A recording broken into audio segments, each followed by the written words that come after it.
Papakita natin ha. Buti pa itong bilyonaryo, inilabas na nila kung sino ang may-ari noong kumpanya. Nasa pangalan kasi ng kumpanya yung yung sasakyan. Ang may-ari nun ay si William Gatchalian according to Bilyonaryo.com ha. Father of Senator Sherwin Gatchalian owns the Cadillac SUV that was caught in a viral video. Naku po. Grabe, kakahiya-hiya to. Rule breaking Cadillac 7 exposed. William Gatchalian owns SUV which forced its way into EDSA busway.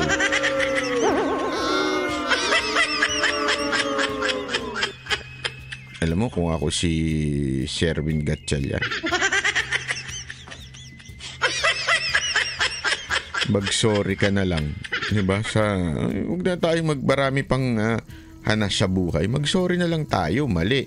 Naging abusado kami sa paggamit ng number 7 ng aking ama. Ganun lang. Hindi, alam mo kasi matatanggap pa yan ng taong bayan yung paghingi ng sorry kesa sa ang dami nyo pang palusot. Kaya tuloy lalong naiinis ang taong bayan. Diba? Oh, eto pa. May papakita pa ako sa inyo. May napag-alaman pa si Senator Rapi Tulfo. Alam nyo, yung driver, ha? Mukhang mukhang security pa. Naku, grabe talaga. Oh. Wala, kanya-kanyang abuso na talaga sa Pilipinas. Kasi sa ngayon, ang nangyari, napagbibintangan ang 24 ninyong senators. And I know for a fact na wala sa 24 senators namin ang involved doon sa skandalong yon sa EDSA. Senator Rapi, merong isa. Hindi naman siya pero ayan na nga ho na-connect ho kay Sherwin Gatchalian, yung kanyang ama ang gumamit ng 7. Though I also know for a fact na ito related sa isang senador. Nako, yun. Buti sinabi mo, related sa isang senador. Isiniwalat ni Senador Rapi Tulfo ang natanggap itong intelligence report kaugnay sa puting sports utility vehicle o SUV na illegal na dumaan sa EDSA busway. Nababahala ang mambabatas dahil nasasangkot-an niya ang miyembro ng Senado dahil gamit ang naturang sasakyan ang protocol plate number na 7 na ibig sabihin ay nakarehistro sa isang senador. Ayon kay Senador Tulfo, galing ang sangkot na SUV sa Ninoy Aquino International Airport Terminal 1 noong araw ng pangyayari at papunta sa isang hotel sa Quezon City. Yung security niya, yung nakasakay sa transit, ay former AFP member. Naku po, patay tayo dyan.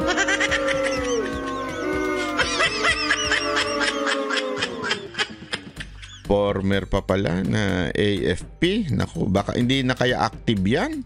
And that's why we will coordinate with the AFP. Former na nga, active pa. Banat ba, mga sinasabi mo rin ha?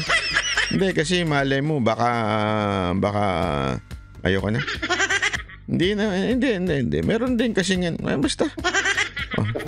Para alamin, tukuyin kung sino yon at syempre, pag natukoy yon, kakausapin natin yung security. Most probably, baka sabihin niya kung sino yung kanyang VIP. Sinabi naman ng mambabatas na wala sa kanilang hanay ang nakasakay noon sa sangkot na SUV. Aniya, tinanong niya rin ang ilang kasamahang senador, ngunit itinanggilang na sila ay lula ng naturang sasakyan. Related, kamag-anak po. Kamag-anak ng isang senador. Tumanggi ring direktang banggitin ni Senador Tulfo ang pangalan ng mga konektado sa may-ari ng sasakyan. Nako, grabe. Hindi sinabi ni Senator Tulfo. Buti pa yung bilyonaryo, sinabi nila kung sino talaga yung may-ari, di ba? Buti pa yung bilyonaryo. Under the names of William and Kenneth Gatchalian. Tama ba information ka? Galing sa iyan. Well, ang may-ari ng sasakyan ay Orient Pacific Corporation na kung saan board members nga yung mga binanggit mong pangalan. Sa kabila nito, target ni Senador Rapi Tulfo na malaman kung sino ang VIP na sakay ng SUV. Nako, grabe. Alam nyo, yan ang problema ngayon sa bayan natin eh. Pasensya na ha, pero sana wag lang po tayo magtakipan at tayo po ay kung mali talaga. Ako wala naman ako sinasabing tinatakpan ni Senator Rapi. Although syempre, courtesy nga naman sa kasamahan niya na hindi niya na binanggit yung pangalan. Kaya lang, buti na lang merong media na nagbanggit kung sino yun, di ba? Ito na nga, sinasabi ng bilyonaryo na tatay po mismo ni Gatchalian ang may-ari. Diba? Nung Cadillac SUV. Ayan nakasulat to. Hindi po ako nagsabi niyan. Yung bilyonaryo na page account. At yan po ay online news. Ang bilyonaryo po. So, mga kababayan, sana lang po sa mga, sabi ko nga sa inyo, dinidiscuss ba natin ito para batikusin lamang ang senador? Hindi ho. Dinidiscuss ho natin ito para maging gabay po natin sa mga susunod nating eleksyon. Diba ho? Kasi sabi ko nga sa inyo mas mabuti nang nasa kamay na natin yung pagkakataon na maghalal uli ng bagong mga senador, bagong mga congressman, bagong mga mayor, gobernador, at kung sino-sino pang mga bagong mamumuno sa atin. Kung ito'y may kasaysayan ng pagiging abusado, wag na ho natin ilagay. Kung ito'y may kasaysayan ng paggamit ng kapangyarihan para sa sarili nilang interes, wag na ho nating iboto uli. Yun po ang punto ng video na ito. Hindi ho para lang batikusin, kung hindi matuto na ho tayong mga Pilipino. Minsan kasi, madaling manisin ng politiko sa kanilang mga katarantaduhan. Pero ang problema kasi, paano ba sila napepwesto dyan? Dahil hinahayaan natin. Bawat isa sa atin bumoboto pa. Kung hindi man bumoboto, may nakikita na tayong mali, hindi pa natin pinupuna. Kaya pinupuna po natin dito sa channel na to yung mga mali. Banata natin yan. Pero pag tama naman ay palakpakan natin. Kaya nga sana ho sa 2025, mamili ho tayo ng mga tamang senador na hindi umaabuso sa kapangyarihan. Okay. So, commemorative plate na number 7? Kahit yung nag-i-interview, nalito na Commemorative plate, number 7. Di ba ang commemorative plate, yung mga nakasulat, NBI. Tayo ng mga commemorative plate sa atin, Hindi kasi alam mo sa atin ng Pilipinas yung talagang kanya-kanyang palusot di ba? May NBI, attorney, counselor, yung mga commemorative plate. Hindi ba? Ewan ko ba Ayaw nyo ng ganyan, di ba? Sa tingin ninyo, pang-aabuso yan. Bakit pinapayagan ninyo? Bakit ninyo sinasabing yan ay commemorative plate at hindi yan So, sa akin, ba't hindi kayo mag-issue na bawal ang gumamit ng commemorative plate at ito ang penalty, ganyan-ganyan. Kasi linawin na ho natin. Ewan ko kung meron kayong ginawa ng order dyan o batas tungkol dyan, pero definitely hindi malinaw or mababa lang ang penalty. Kasi po dito parang ang dating hindi naman sila peking plaka. Umaano lang. Kasi ang dating kasi dito, instead of panagutin yung senador, di ba? Dapat ganun pinapananagot yung senador at sinasabi, pang-aabuso yan. Kasi hindi naman sa'yo, hindi mo ginagamit. Kasi sabi nga ni Escudero, dapat ang binibigay lang sa isang senador 2. Yung sasakyan niya, harap at likod. So 2 lang, dapat ang bawat senador. Nagkataon dito, hindi naman kay Gatchalian ito Sa pamilya lang niya. So ibig sabihin, nagpagawa ito sa labas. 'Di ba? So nagpagawa sa labas, yun ang dating kasi supposedly kung ikaw si Gatchalian, Senator Gatchalian, ikaw ang gagamit nung harap at likod na opisyal na ginagamit ng senador. Pero this instance ang gumamit po ay hindi naman ikaw. So definitely sinasabi nga dito, hindi yan peke, commemorative plate yan. Ganito na lang lagi. So how many senators are doing that way? How many congressmen are doing that way? 'Di ba? Anong tawag niyo diyan? Yan po ba ay privilege? Yan po ba ay tama? Kaugalian? O baka naman yan ay pang-aabuso? 'Di ba? Meron? Oo, tama, Cheryl. Kumbaga sa hindi siya attempt talaga to duplicate. Hindi niya kinokopya yung totoong protocol plate. So kumbaga sa dinisenyo lang niya siguro parang pinapaliwanag sa ating kanina ng LTO. Ito yung mga plaka na commemorative lang o yung parang temporary lamang. Okay. Cheryl. Of all the numbers, bakit ganun yung numero na nagkataon ka na connected itong Orient Pacific Corporation sa mga Gatchalian? Na alam naman natin lahat, Senator Win Gatchalian is a senator.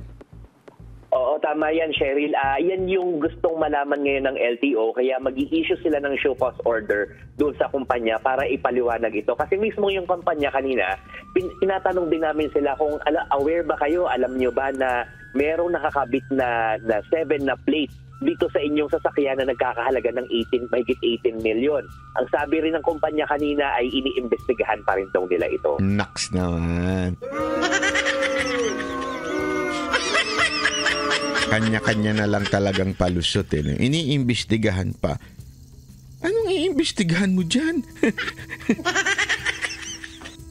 Sorry nga, pero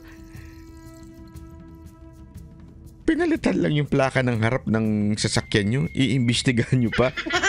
Hindi nyo ba pwedeng alamin? O, sino driver? O, ito. Tapos ang usapan. O, ito ang driver naglagay dyan. Kasi akin sinong gunggong na driver maglalagay ng 7 sa plaka na nasa harap na niya, sinasakyan niya nang hindi inutos sa kanya? Wag naman tayo maglokohan. Ginagago nyo naman ang taong bayan eh. Sinong tao, driver ka lang, pakikialam mo yung sasakyan mo, papalitan mo ng plaka? Ano to? Hindi ho lahat ng Pilipino tanga, marami lang. Lalo sa mga nagpabudol. Pero pambihira naman. Hindi pa ba sapat yun na inutos nung may-ari? And una-una, o-order yung driver. Lazada. Pas-order tayo ng 7. Lagay natin sa harapan ng sasakyan natin. Kung ako yung pag-yari sa akin yung driver ko, buti nila wala akong driver. Papagalitan ko yung driver ko eh. Ba't ang tartado ka pala? Ba't mo nilagyan ng 8 yan? Di pa naman ako congressman ha. O kaya, ba't mo nilalagyan ng ganito yan? Siyempre, una-una, kailangan kang utusan. Anong iimbestigahan nun? Sino nag-utos? Iimbestigahan mo pa kung sino. Alam naman yung asawa nag-utos o yung anak ang nag-utos. Siyempre, walang iba kung sino yung may-ari. Sino yung gumagamit. Mga palusot nyo. Hindi, sorry pero nakakagago yung palusot eh. Yun na nakakainis talaga dito sa instance na to. Alam mo, maliit na issue ito eh. Sa totoo lang, maliit na issue. Isang sorry lang, wala nang bat. Alam mo yung sabihin, wala na. Pero kasi ito eh. Hindi. Sorry, there was an abuse on our part and we will not do it again. Tapos ang usapan, di ba? Then, let the law decide kung ano yung sanction o yung mga penalty. O di ba? At let the people judge you. O di ba? Instead of ang dami niyo pang palusot, commemorative plate lang 'yan. Hindi namin alam kung ano pa, iimbestigahan pa kung sino naglagay diyan. Ito naman no. Kaya lumaki ito kasi nakakagago eh. 'Di ba? Yun yung point dito kasi kung ordinaryong Pilipino ito na naman, 'di ba? Isang walang kinalaman. Halimbawa, isang taong walang kinalaman sa senador. Tapos naglagay niyan. Sigurado ako, yari 'yon. Sigurado ako kung ano-anong sasampang kaso doon. 'Di ba? Wala nang palupalusot yung LTO. Dito halatang halata.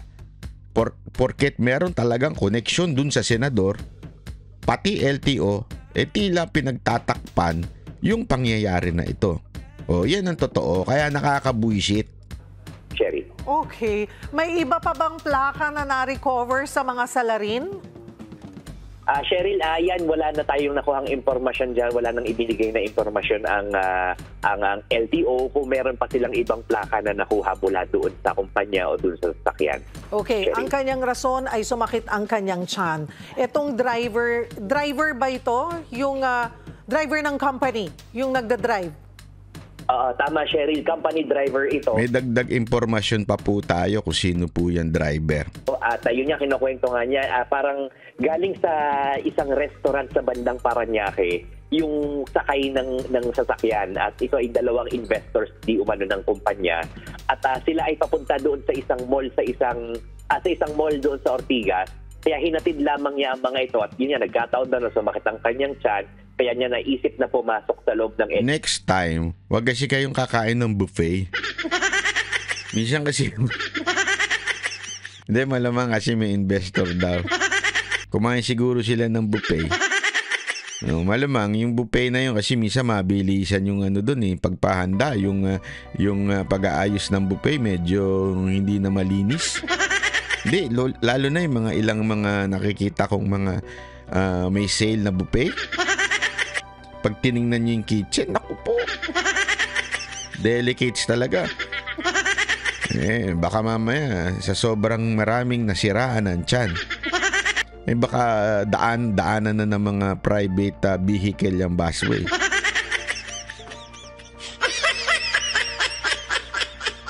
Hindi, alam nyo, dapat talaga merong dyan meron tayong yung tinatawag, kung meron yung pag-inspect ng mga lasing, dapat may pag-inspect din ng amoy. Hindi kasi pag ang taong natatae, utot ng utot yan. Diba? So, isisiksik mo yun doon sa sasakyan o kaya doon sa aircon. Pagka, grabe yung level ng utot dito. Ibig sabihin, totoong natatae na siya. Yung pwede nyo nang pagbigyan.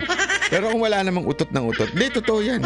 Walang biro. Kaya nga iba, pinipigilang umutot kasi minsan may sumasama. Diba? Totoo naman, walang biro Kaya nga, doon malalaman mo na kung tutunay na natatae. Alam po yan. Sa busway, para nga naman daw mas mabilis yung kanyang pagmamaneho. Okay. Hindi naman excuse. Maraming ganyan ginagamit na. Lumang storya na yung ginagawang excuse na sumakit yung tiyan. Whether sumakit yung tiyan niya or hindi, alam niya na mali yung ginawa niya. Ano ang pananagutan? Anong mga kaso ang kakaharapin niya? Tama yan, Cheryl. Kanina nga, parang on the spot. Hindi ko alam kung optics lang ito. Sa harap namin ay tinikitan mismo yung driver. Naksa!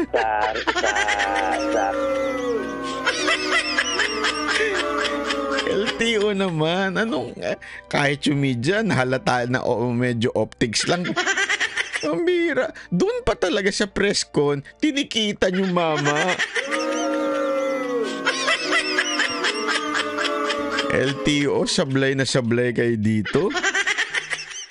Dinaig nyo pa yung mga congressmang epal Pwede nyo naman tikitan pagkatapos o kaya before para bagating sa press kung sasabihin nyo, natikita na po namin.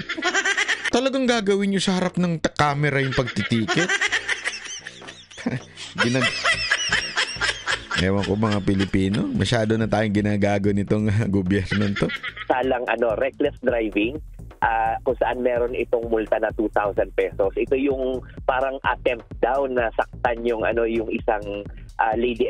Etong isa pang bagay na dapat talaga mapalitan na sa Pilipinas. Ang baba talaga ng penalty sa Pilipinas. Mantakin mo, muntigan ka na makasagasa 2,000. Tinakasan mo 2,000. Aside from the 5,000, di ba, yung sa busway. Pero tanongin ko kayong mga nasa ibang bansa, sige nga subukan ninyong hindi sumunod sa traffic enforcer. Takbuhan nyo yung traffic enforcer. Try nyo lang yung parahin kayo ng pulis, tapos biglang takbuhan nyo. O di kaya, muntikan nyo ng sagasaan yung pulis. I-try nyo lang sa ibang bansa. Sige nga, comment kayo sa baba. Ano ang penalty sa bansa na kinatitirhan nyo ngayon? Kung muntik-muntikan nyo ng sagasaan yung pumapara sa inyong traffic enforcer. Di ba? Sigurado ko hindi lang yan sa Japan. Kahit sa Amerika, sa Europa o kahit sa bansa ka. Baka siguro sa mga third world country lang na pwede mong lagyan o pwede mong yung mga o kaya naman sobrang baba lang. 'Di ba? Ang penalty sa muntik-muntik ka mo na sagasaan yung traffic enforcer. Tapos ninartan mo pa. Enforcer na ganito sa kanya. Although sinasabi niya hindi naman daw niya sinasadya dahil automatic yung sasakyan. Kapag ka nabitawan mo ng konti yung preno, iaandar. Parang gag. Automatic yung sasakyan. Kaya pag nabitawan mo, aandar.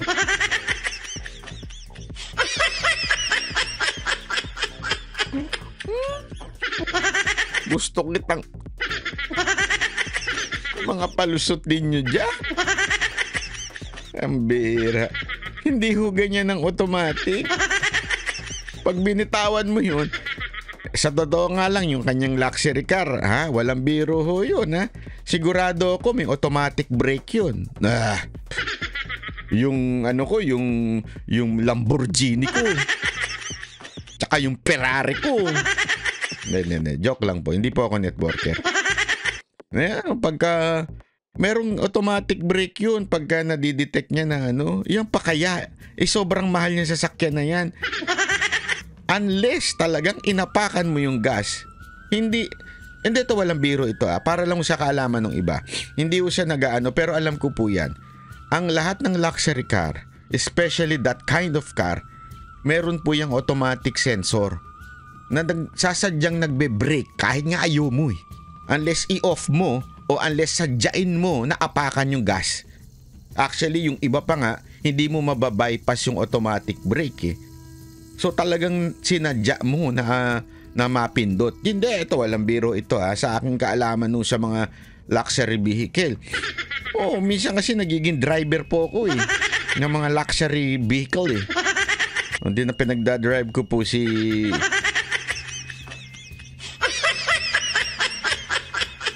Elon Musk, mga ganun, di ba? Ng automatic na sasakyan. Yung isa pang kasalanan na yung isa pang sanction na ipinataw sa kanya ay disregarding traffic sign. Kasi alam naman nating lahat bawal nga pumasok doon sa EDSA busway. Kahit may malinaw na signs na meron lamang mga authorized na sasakyan na pwedeng pumasok doon. At yun ay 1,000 pesos ang multa. At doon sa unauthorized use of plate, 5,000 pesos ang multa para doon, Cheryl. So yun lamang ang mga ibang yun lamang ang mga kasong kakaharapin? Sama mo, ang sama na ugali nung yun lang? Yun lang ang kakaharapin niya? Ikaw namang reporter ka, oo. Oo, Cheryl, tama yun. At yun nga, bukod pa doon ay pagpapaliwanagin din yung kumpanya kung bakit sila meron bakit sila gumagamit ng ganoong plaka.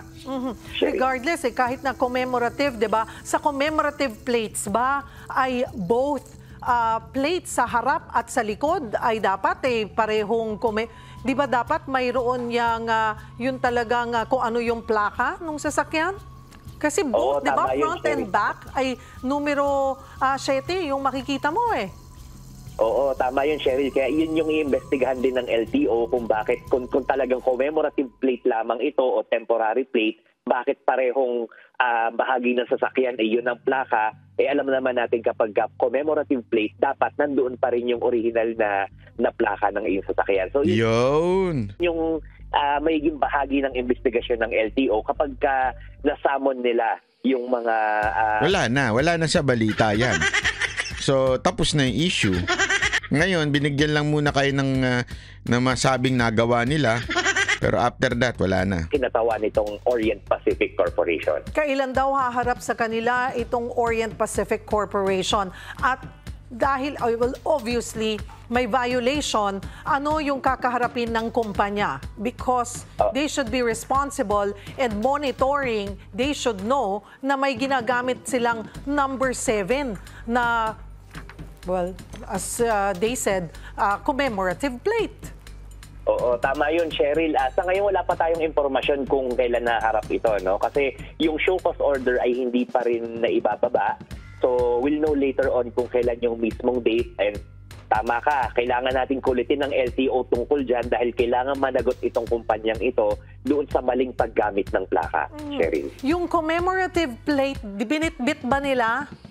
para masuri? Kasi nung una, ang sinasabi ng LTO nung na-interview natin sa kanila base sa video, fake yung plaka. Ngayon, iba na yung storya. Aba, syempre. Yari sila sa senador. Madam, ikaw naman, madam. Matik na yan. Syempre, noong una, sinabi nila fake. Ngayon, siguro, nakausap sila ng COS ng staff. Di ko alam. Hindi ko sure, ha? Allegedly.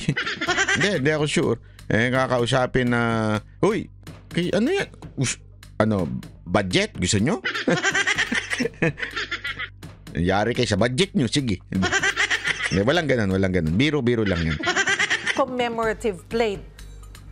Oo, hindi pinakita sa amin kanina yung mismong plaka, pero yun nga ang paliwanag kanina ni LTO chief ay ito ay wala namang attempt na kopyahin talaga yung mismong protocol plate. So, yan yung mga kasama doon sa investigahan nila. Okay, isa rin, paano ba nagkakaroon ng lisensya or ng permit na mag-create o mag-produce ng commemorative plate? At saan nanggaling itong commemorative plate na 7? Kasi hindi ka naman basta-basta, di ba? Sabi mo nga, it's not an attempt na kopyahin yung mga ibinibigay sa senador. Bagkus ito ay commemorative plate. Pero hindi naman anyone can just make a commemorative plate, hindi ba? Oo, hindi ko lang alam yung mismong yung mismong patakaran ng ng LTO, pero last I've heard ay parang gusto ng LTO na totally i-ban na yung paggamit ng commemorative plate. Pinagbabawal na yung paggamit. Hindi ko lang alam yung mismong batas ngayon. But in terms of yung paggamit ng protocol plates na 7, kanina napag-alaman natin, Cheryl, hindi pala automatic na ibinibigay ito sa mga senador.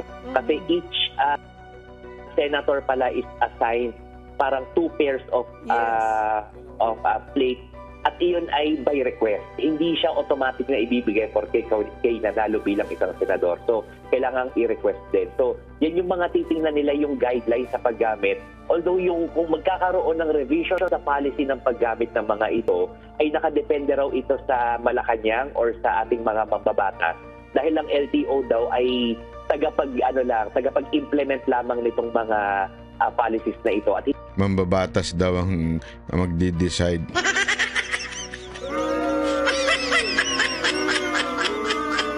Yan nga ang isa sa mga hinahabol nila, yung paggamit ng 8 tsaka 7 para walang walang huli. Tapos sa kanila nakaasa kung papagawan yan. Siguro, bira. Yung mga mambabatas natin, puro mga self-serving ang kanilang pinatutupad. Diba? Gago! Yung doon sa number of sets ng plates ng bawat government official na bibigyan, diba? Ng special plates. Pero you might wanna look into yung sa commemorative plate. Paano ba? Meron ba talaga? May nag-apply? I don't know if you apply that. Meron ba Madam, gusto mo malaman? Nasa Lazada. Hindi, walang biro. Makaka-order ka ng ganyang plaka. 8, 7, 2. Hindi naman siguro yung 1, 2, 3. Pero yung mga 7, 8, 16, marami yan. Lazada Google mo. Pa-approve na pwede silang gumawa ng commemorative plate na number 7. Sino ito? Ilan ang allowed sa mga commemorative plates na ganyan? 'Di ba? Kasi para alam natin, kasi sinasabi nila, it's not fake. So parang lumalabas, I mean, legit yung kanilang plate na 7 as commemorative plate. Hindi lang as, someone from the Senate. Oo. Yun din, Cheryl, yung kaya nagkaroon sila ng multa na 5,000 pesos for unauthorized use of plate dahil itong 7 na plate ay hindi talaga pinapayagan kung yung pagkakagamit ng 7 as commemorative plate ay hindi pinapayagan. It's inappropriate, kaya may multa rin ito na 5,000 pesos. Okay. Kamusta yung lady enforcer? Humarap din ba? Pinatawag din ba para makaharap nito? Naku, sigurado. Baka mapagalitan pa yun pag humarap yan dyan. Anyway, ito.